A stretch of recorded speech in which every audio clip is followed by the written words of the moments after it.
Bien. Vamos a ver de qué va esto del informe final. Está largo porque imagínense de 1958.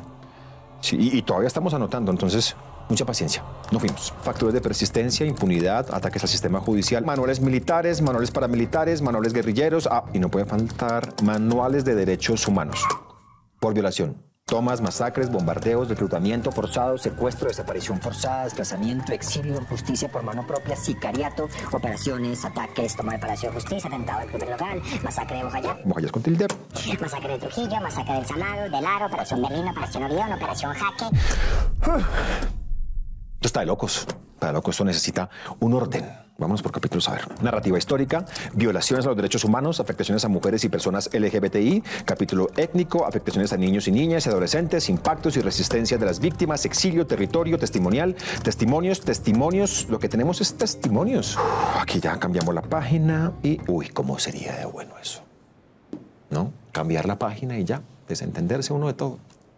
No, sobre todo porque el informe final trae 1.800 páginas. Tranquilos, no es que tienen que leerse 1.800 páginas. No, si quieren, pues se las pueden leer. Pero si no, ahí hay videos, hay audios. Es lo que se dice transmedia. Sigamos.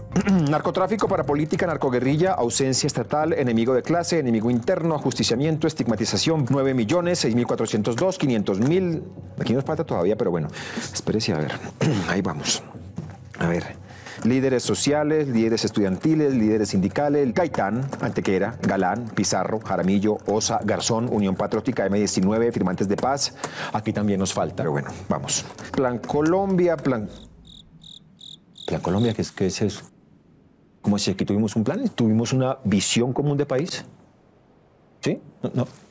Déjeme yo apunto eso porque después se me olvida. Crear proyecto de país. País con tilde, ¿no? Sí. Ahí está, listo. Sigamos. A ver, ¿qué hay por acá? Ahí está. Hechos traumáticos, duelos no asimilados, lucha por el poder, lucha por la tierra, control de rutas del narcotráfico. Perfecto. Yo creo que ya con esto podemos empezar, ¿no? Ahí lo tenemos claro. Va a ser un totazo, eso sí. Bueno, igual tampoco creo que sea un totazo, porque llevamos 3 temporadas tratando de entender esto, ¿no? Además, no se preocupen, no vamos a hablar de esto así como así, ¿no? No. Vamos a hablarlo, vamos a describirlo, vamos a analizarlo. Para eso estamos aquí. Creo que estamos. ¿Por dónde comenzamos? Por el principio. Sí.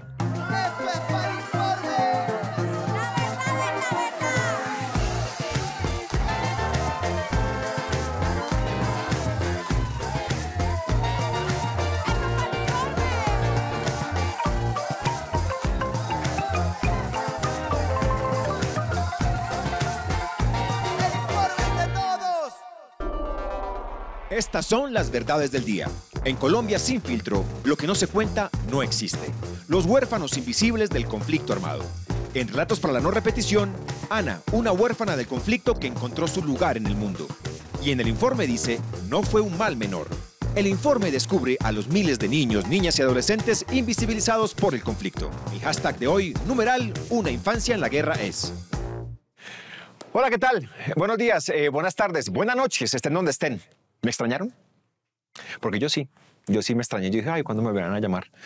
Aquí estamos estrenando. Mire, estoy estrenando pinta, estoy estrenando look, pero sobre todo estoy estrenando tenis. Y set también, sí, miren. Ustedes se preguntarán, pero venga, ¿y eso ahí blanco como por qué? ¿Para qué? Tranquilos. Eso poco a poco lo vamos a ir llenando con la información, con todo eso que aprendamos del informe final. Porque eso es otra cosa. Estamos estrenando informe final. ¡Por fin! ¡Hola, por fin! ¿No? Después de 4 años de trabajo de la Comisión de la Verdad. Después de 3 temporadas de Frente al Espejo tratando de ver, de leer, de aceptar la verdad, aquí estamos, por fin, con un informe final. ¿Listos para desmenuzarlo? De arriba a abajo, de un lado para otro, de atrás para adelante, ¿sí? A esculcar qué es lo que tiene el informe. Para que después no digamos, no, es que, ¿cómo así que hubo conflicto armado? ¿Eso cuándo fue? No entiendo nada. Estamos, ¿no? Pero venga, una cosita. Esto es al punto. Esto es al grano, sin anestesia. Por eso, los invito y las invito para que participemos hoy con nuestro hashtag numeral Una infancia en la guerra es. ¿Sí? Ustedes se preguntarán, pero ¿eso qué tiene que ver con...? Tranquilos. Hoy vamos a hablar de cómo el conflicto armado afectó a niñas, niños y adolescentes en Colombia. Porque pille, son más de 50 años de guerra encima. ¿Sí? ¿Cómo fue la infancia de los que hoy son adultos en Colombia? La comisión ha establecido, entre otras cosas, ojo lo que voy a decir, que al menos 3 generaciones de infancias colombianas se perdieron por culpa de la violencia. Bueno, ahí vamos, mientras ustedes van entendiendo, ahí vamos hablando, vamos aprendiendo de esto de la infancia y de la guerra, pues participen con nuestro hashtag numeral Una infancia en la guerra es. Y por ahora los invito a que me acompañen a este Colombia sin filtro, que habla sobre una forma de violencia que afecta a nuestra infancia y que estoy 100% seguro que la mayoría ni nos hemos dado cuenta. La orfandad.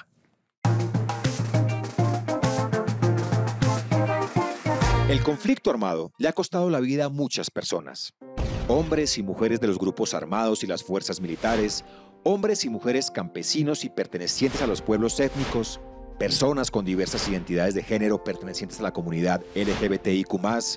Sobre todas estas personas existen registros que dan cuenta del impacto que el conflicto tuvo en ellos. Sobre todas estas personas existe, sin embargo, una pregunta difícil de responder. ¿Cuántos eran padres de niños, niñas y adolescentes que se convirtieron en huérfanos? ¿Cuántos son los huérfanos del conflicto? Solo encontramos estas cifras del ICBF. Desde 2011 hasta abril del 2021 fueron atendidos 1.161 casos de niños, niñas y adolescentes considerados huérfanos por el conflicto armado. Es decir, aquellos que al momento de perder a sus padres no contaban con ningún otro familiar. La cifra no solo no incluye a quienes fueron acogidos por parientes, amigos o vecinos, sino que además no contabiliza las orfandades que se produjeron durante las primeras 4 décadas del conflicto. Esto quiere decir que al preguntar por el registro de los huérfanos que dejó el conflicto entre 1960 y 2010, la respuesta es no sabemos. No sabemos si recibieron atención especial por haber perdido a sus padres en circunstancias violentas. No sabemos cómo lograron crecer sin apoyo económico, psicológico y emocional. No sabemos quiénes quedaron expuestos a ser víctimas de reclutamiento, trabajo en condiciones de explotación, violencia sexual, violencia intrafamiliar, entre otras dinámicas que retroalimentan el conflicto. Y ahora que sabemos lo que no sabemos, podemos empezar a reconocer esas historias para que las orfandades cuenten.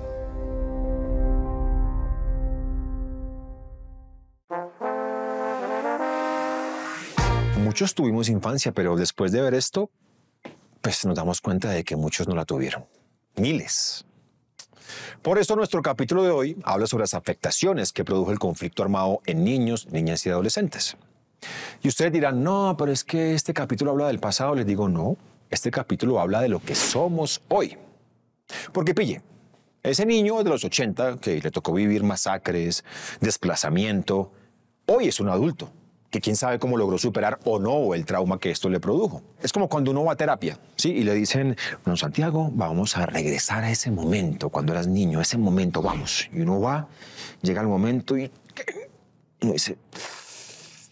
Ahora, hay dolores de dolores, ¿sí? No a todos nos tocó el conflicto por igual, ¿no? Hay niños que nunca conocieron un fusil. Hay niños que lo cargaron por kilómetros a los 8 años. Hay huérfanos cuyos padres eran militares, y hay huérfanos cuyos padres fueron secuestrados o desaparecidos. Difícil, ¿no? Bueno, mientras ustedes ahí van trabajando para digerir esta información, yo paso a leerlos, a ver cómo vamos con nuestro hashtag. Numeral, una infancia en la guerra es crecer creyendo que la violencia es normal. ¿De acuerdo? Sí. Es más, yo creo que somos el único país donde uno está ahí en la casa, sentado en la sala y suena... Y uno dice, eso es bala. Bueno, sigamos. Una infancia en la guerra es crecer con la idea de buscar venganza. Bueno, sí y no. Por ejemplo, en las situaciones más crudas, ya sea con un vecino o con las instituciones, cuando aparece alguien que se solidariza, alguien que tiene compasión, que quiere ayudar, y eso le llega a las personas más vulnerables, pues logran una oportunidad. Y ahí se rompe el círculo de la violencia. Como le pasó a nuestra protagonista del relato de Nunca Más, Ana Belén, que quedó huérfana a pocos meses de nacida y hoy es líder afrodescendiente de Puerto Asís, en Putumayo.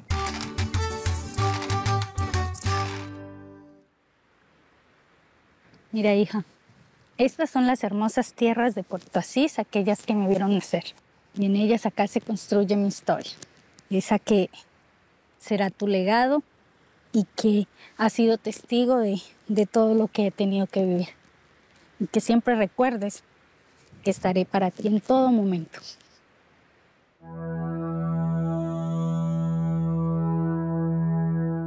Hace más de 30 años yo trabajé allá en Puerto Asís y era una situación muy dura en cuestión de droga, de narcotráfico. El párroco era el padre Pablo Patiño, redentorista, que para evitar esa limpieza social que en aquella época se realizaba con frecuencia allí, le dio oportunidad de estos muchachos o niñas pasar la noche en el coro del templo. Entre ellos apareció María, la mamá de Anita Belén. La hermana Olga es una persona muy importante en mi vida. Yo siempre le he dicho a ella que es la que me da la identidad. Y ella fue quien determinó que mi nombre sería Ana Belén.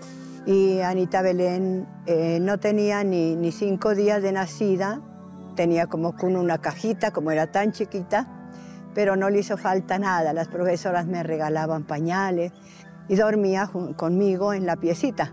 Entonces un día llegaron las chiquitas, como allá se sabía todo, y dijeron, hermanita, mataron a María, mataron a María.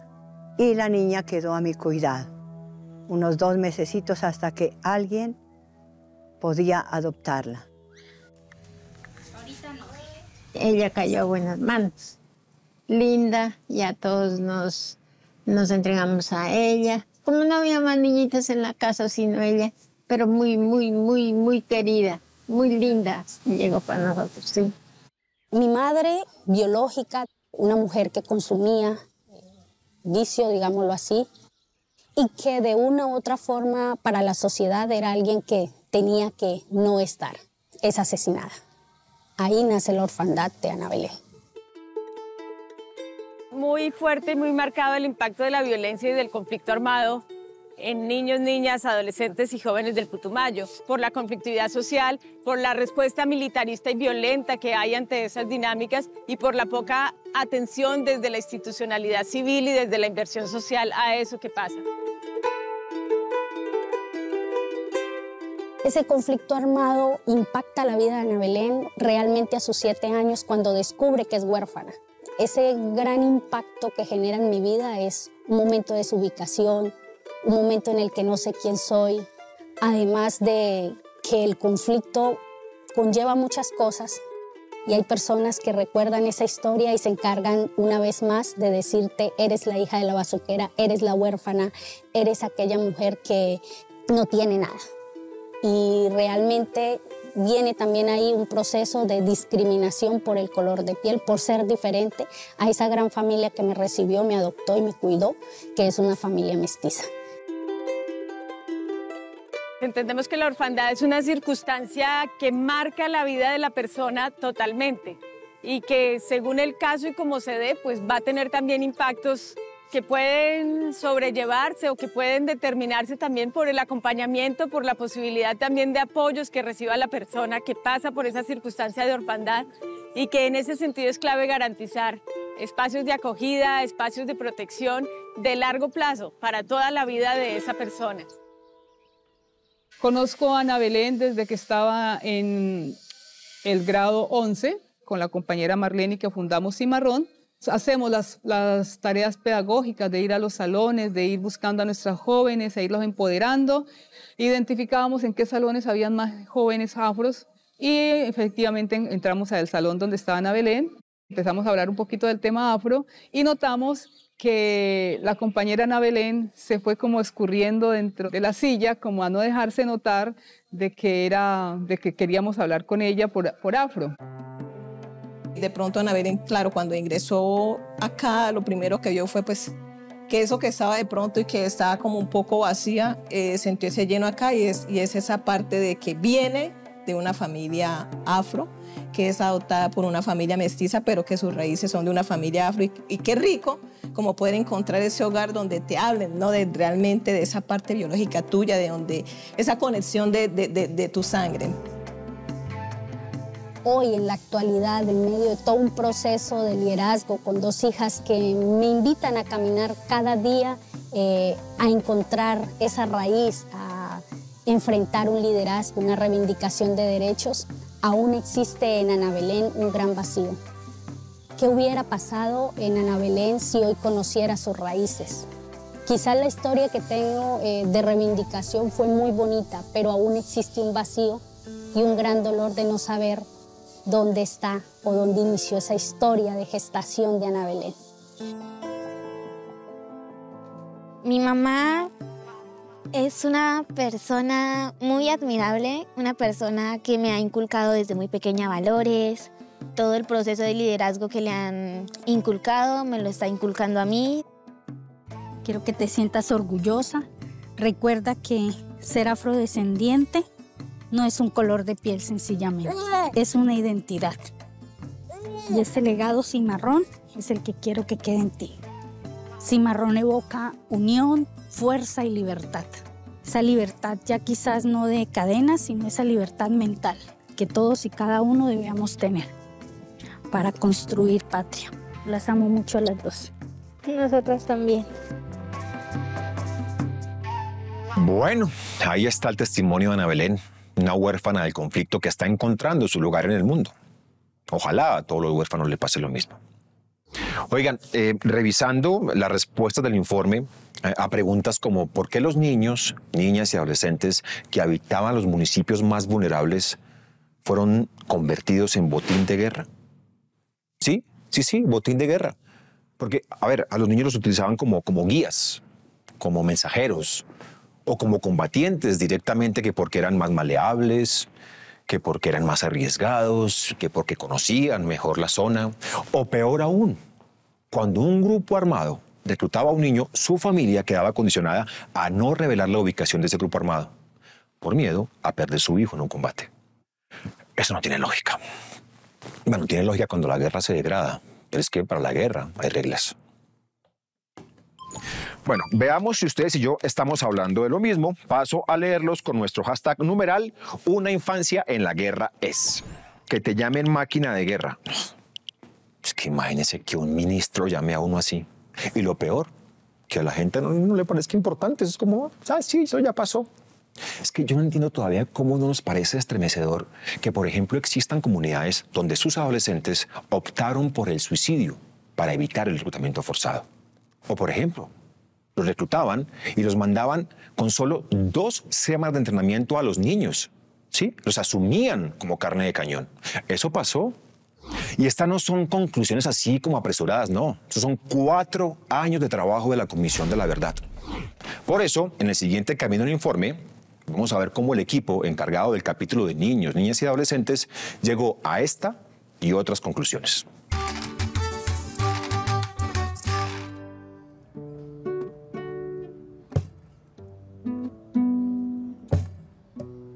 ¿Para qué seguir mintiendo si no la toman en serio? Tal parece que nuestra opinión para ellos no tiene precio.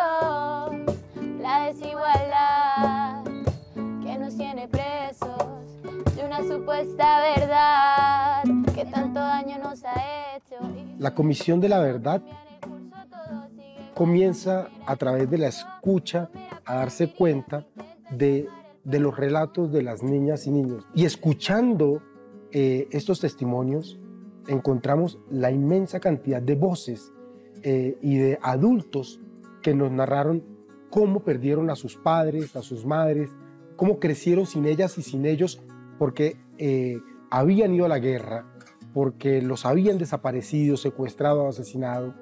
Nosotros escuchábamos los testimonios de niños que no habían nacido y su padre ya estaba secuestrado. Es decir, era víctima antes de nacer. Y no era la única situación de violencia, porque una situación de violencia desencadena otra serie de violencias.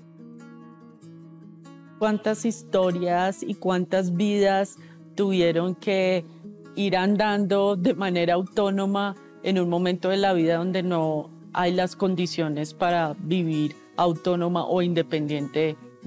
Ser señalados por otros niños y niñas, ser incluso estigmatizados. En algún testimonio encontraba la niña de un militar asesinado, cómo la señalaban por ser la que no tenía padre. A eso sí le sumamos la violencia que se mantiene en los territorios. Lo somete a vivir una serie de experiencias dolorosas desde una edad en la que el centro debería ser el juego, la exploración, el cuidado, y tenían que asumir otro tipo de responsabilidades.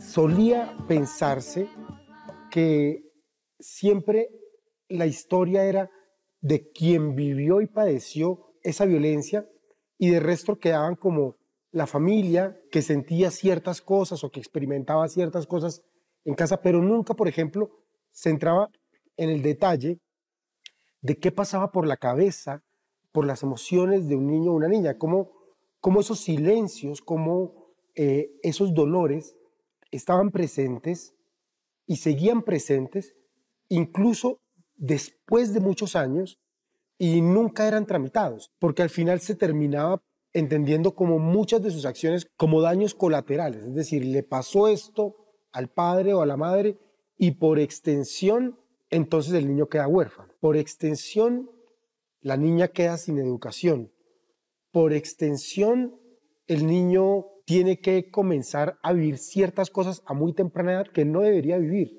Pero cuando uno encuentra que los casos son sistemáticos, recurrentes, uno se da cuenta de que no fue un mal menor. Se da cuenta de que hubo intencionalidad y que hubo una responsabilidad por parte de todos los grupos armados y del Estado. Que los niños están siendo reclutados, pero quienes los defienden también son ignorados. Ni a los líderes sociales han dejado, porque cuando intentan hacer algo terminan asesinados.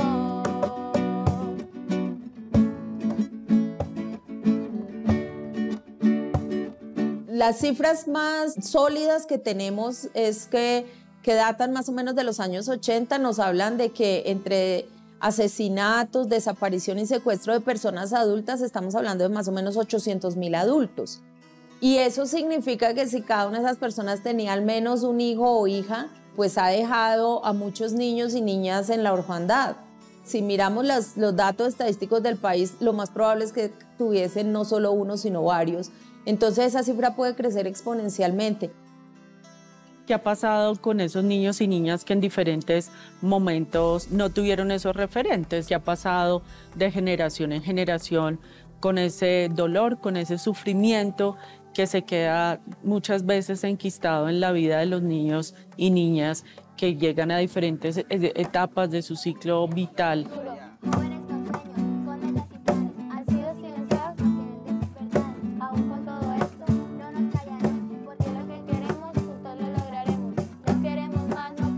Hemos perfilado algunas recomendaciones que, por ejemplo, en relación con la orfandad, nosotros pensamos que es muy importante que el país haga un balance realmente de cuánta gente quedó huérfana en este país. Se necesita un reconocimiento de lo que ha significado para millones de niños y niñas en este país haber perdido a su papá, a su mamá o a su adulto cuidador en la guerra. Y esto no son historias aisladas, sino que hacen parte de una historia como país de lo que le ha sucedido a los niños, niñas y adolescentes. No queremos más, no queremos más, solo queremos la paz. Si la sociedad de verdad cierra filas en torno a la protección de los niños, niñas y adolescentes, yo creo que estamos dando un paso muy importante en materia de que cese la repetición del conflicto, de que cese la guerra y de que todos estos niños, niñas y adolescentes tengan la vida digna que se merecen. Bueno, nada de lo que vimos aquí es un mal menor, ¿no? Sin embargo, seguimos asumiendo que perder a nuestros niños en la guerra es poca cosa. Casi que pasamos de ser el país más feliz del mundo a ser el país con más vergüenza del mundo. No, mentiras. Les voy a contar por qué. Resulta que al final de cada capítulo del informe final existen unas recomendaciones destinadas a conseguir que paremos la retroalimentación del conflicto. Porque tenemos que parar. En este caso, las recomendaciones son sensibilizar a los colombianos y a las colombianas y a los colombianitos sobre la existencia de este tipo de impactos. Desarrollar políticas públicas con atención especial a los niños, niñas y adolescentes víctimas del conflicto armado en Colombia. Porque es que si no somos capaces, ni el Estado ni la sociedad, de guiar su destino, pues entonces será la violencia quien se encargue de acogerlos para seguir alimentando su ciclo. Ya, ¿no? Llegamos al final, sí, al final del primero de 8 capítulos donde estaremos tratando de entender la verdad que nos va a entregar el informe final. Muchas gracias. Esto fue Frente al Espejo. Sigan, si se quieren quedar ahí conversando, sigan ahí tranquilos usando nuestro hashtag numeral Una Infancia en la Guerra Es. Ahora, si les gustó lo que vieron aquí o lo que dijimos y quieren compartirlo con alguien, háganlo. Compartan, comenten, retuiteen, háganos famosos. Eso sí, no dejen morir la frase. ¿Y usted ya se miró al espejo? Y ahora agregó. ¿Y usted ya se leyó el informe final?